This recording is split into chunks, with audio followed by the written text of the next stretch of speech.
Today, we're talking about something that's becoming a big part of research and life in general, AI tools like ChatGPT. More specifically, we're going to cover how to ethically use AI in your library research and how to stay on the right side of your professor's expectations, academic honesty, and your own learning. While there are all sorts of different AI tools out there, today we're going to focus on generative AI, like ChatGPT, Google Gemini, and Perplexity. Let's talk about a few concrete ways AI can support your research process, ethically and effectively. Maybe your professor gives you a wide open prompt, like write about technology and education. That's a huge topic. Where do you even start? You could ask an AI tool, what are some specific research angles related to technology and community college education? It might suggest ideas like the use of virtual reality for hands-on training, mobile app access and equity in online learning, or AI tutors versus human tutoring support. Suddenly, you're not staring at a blank page. You have a manageable direction to explore.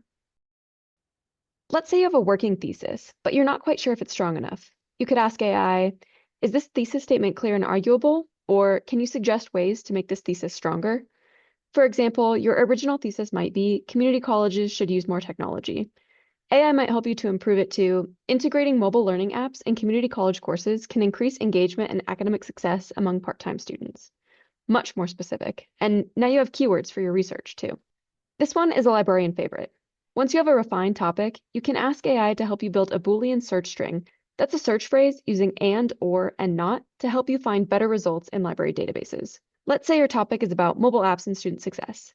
You might ask, can you create a Boolean search string for academic databases about mobile learning apps and student engagement?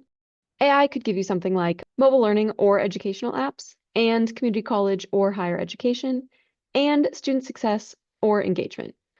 You can then copy and paste that directly into the library's database search bar to find peer-reviewed sources that the college library pays for.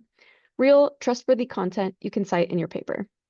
But, and this is important, AI can also get things wrong, sometimes very wrong. AI can hallucinate. That's the technical term for when it makes stuff up. It might give you articles that don't exist, journals that aren't real, or citations that mix and match real titles with fake content. So always verify any source AI gives you. If it's not a real journal, or you can't find it in the DACC library databases or Google Scholar, don't use it. You are responsible for making sure what you cite is accurate and legitimate. Think of AI like a group member in a solo project. It can help you brainstorm, organize, and clarify, but it should never do the work for you. Your professors and we librarians want to hear your voice, your reasoning, and your writing.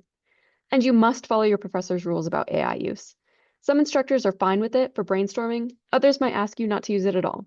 So always check your syllabus or ask your professor. In addition to helping you get started, AI can ethically support you in other small but meaningful ways. You can paste in some scattered ideas and ask AI, can you help me organize this into an outline? To give you a structure to start drafting from. AI can also help with basic formatting in APA, MLA, or Chicago style. Just remember, AI often makes mistakes. Always check against a style guide or ask a librarian. Want to strengthen your paper? Ask AI to help you find counterpoints to your thesis. Then research and refute them in your final paper to make your argument more well-rounded. In conclusion, use AI to refine, not replace. Use it to help you think, not to avoid thinking. Always check your professor's policies and verify your sources. And of course, don't let AI speak louder than you do.